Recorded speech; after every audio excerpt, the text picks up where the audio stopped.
Isu HAM yang disampaikan Ketua Majelis Rakyat Papua di Dewan HAM PBB wajar dan prosedural. Tinjauan Undang-Undang Otsus Papua Nomor 21 Tahun 2001. By Christian Griapon, November 20, 2022.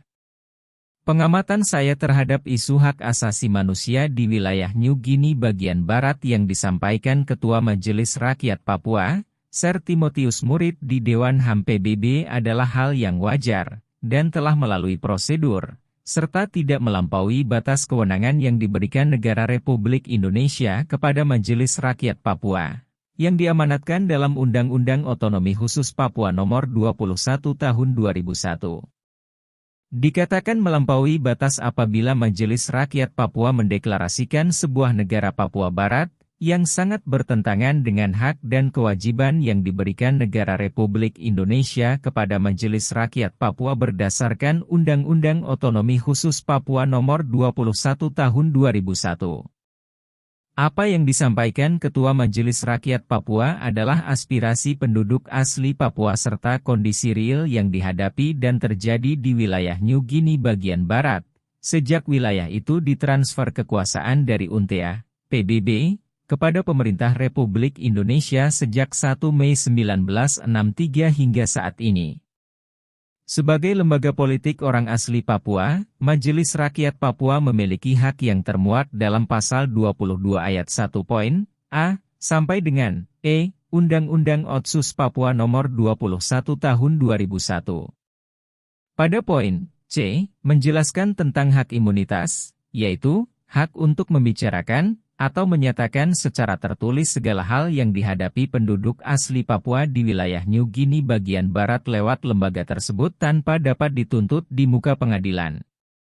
Sir Timotius Murib sebagai Ketua Majelis Rakyat Papua, telah menggunakan hak menyampaikan usul dan pendapat kepada pemerintah Republik Indonesia atas kebijakan yang bertentangan dengan implementasi Undang-Undang Otsus Papua, yang berdampak pada gejolak sosial politik, sosial ekonomi, dan sosial budaya penduduk asli Papua.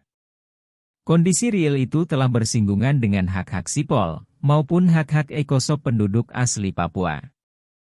Namun penggunaan hak menyampaikan usul dan pendapat itu tidak mendapat jawaban. Yang perlu dicatat, tertuang dalam pembukaan Undang-Undang Otonomi Khusus Papua Nomor 21 Tahun 2001, menimbang pada poin B, E, dan J, terurai sebagai berikut. Poin B, bahwa masyarakat Papua sebagai insan ciptaan Tuhan dan bagian dari umat manusia yang beradab, menjunjung tinggi hak asasi manusia, nilai-nilai agama, demokrasi, hukum, dan nilai-nilai budaya yang hidup dalam masyarakat hukum adat, serta memiliki hak untuk menikmati hasil pembangunan secara wajar. Poin E, bahwa penduduk asli Papua di Provinsi Papua adalah salah satu rumpun dari ras Melanesia yang merupakan dari suku-suku bangsa di Indonesia, yang memiliki keragaman kebudayaan, sejarah, adat istiadat dan budaya sendiri.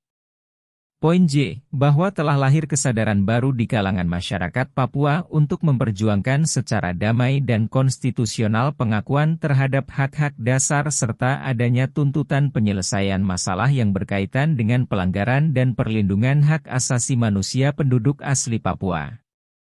Undang-Undang Otonomi Khusus Papua Nomor 21 Tahun 2001 telah mengurai jelas bahwa penduduk asli Papua adalah suatu kelompok masyarakat adat yang berdasarkan wilayah geografi, etnik dan budaya terpisah dari entitas negara Republik Indonesia, sehingga hal itu secara langsung, maupun tidak langsung memposisikan penduduk asli Papua dalam subjek hukum internasional.